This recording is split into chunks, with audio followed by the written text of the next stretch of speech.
everyone. This is Rachel Gontkovic with the Annapolis Fine Homes Office of Long and Foster, and this is Moving Forward with Rachel.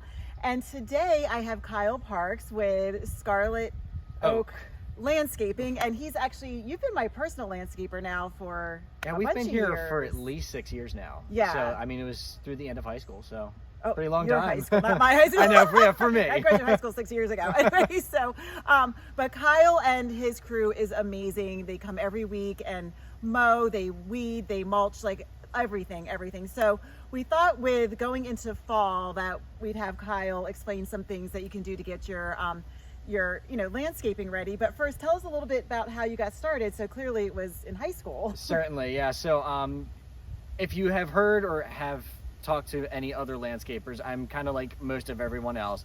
Started with a push mower, doing my grandparents' yard, things like that, and then slowly gain a clientele. And then through high school, kind of found out, oh, I really enjoy doing this. And past couple of years, I want to say 2017 is about when we established for an LLC.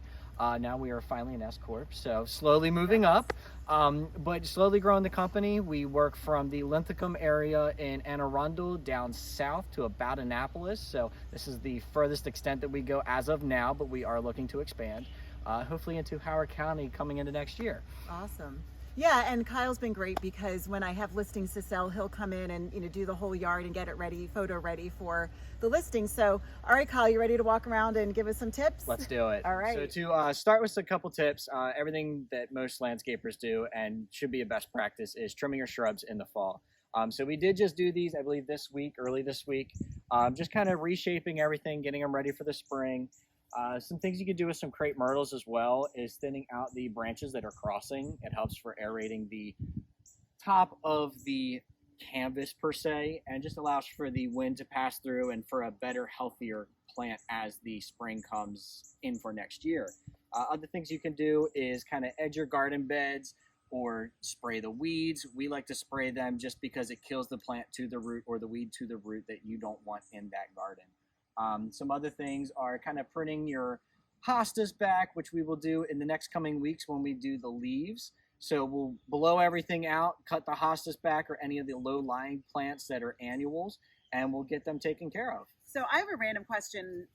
I know you're supposed to cut everything, but does that help the health of the plants? Certainly. So the one thing that a lot of horticulturalists run by is you don't want any crossing plants because it does allow the plant to compete for itself. Or as you can see with these over here, these plants are kind of encroaching on each other. So we can walk over.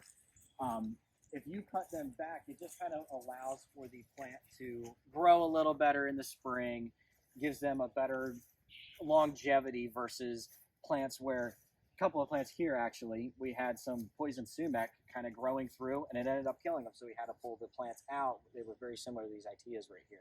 So if they encroach on one another, they tend to kill each other. Another couple of things you can do, not particularly on your property, but some other properties, is your irrigation blowout. You don't want to let the winter come and next thing you know, all of your pipes freeze and you go into the spring and you can't get the water anywhere because it's cracked. So definitely have your irrigation blown out. Some other things that we also try to recommend is aeration and seeding. That helps with the health of the lawn come spring, as well as introduces new grass to the yard and gives you a nice fresh green grass, kind of like a nice golf course. Yeah, and around here with the sandy soil, getting nice grass is tough. The nutrients is the biggest key when it comes to grass because they are very particular. Yeah. Well, Kyle, thank you so much. This was really informative, actually. And before we go, tell us like one of your favorite things to do around Annapolis. Oh man, I'd have to say Boatyard Bar and Grill. Definitely one of my favorite places to visit. We also do 4th of July every year at, I think it's AMC-YC now, down in Eastport. So Yeah, those are my favorite places to visit and hang out. Well, thanks again. And you guys, if you need a great landscaper, Kyle's your guy. Certainly. So talk to you soon. Thank you.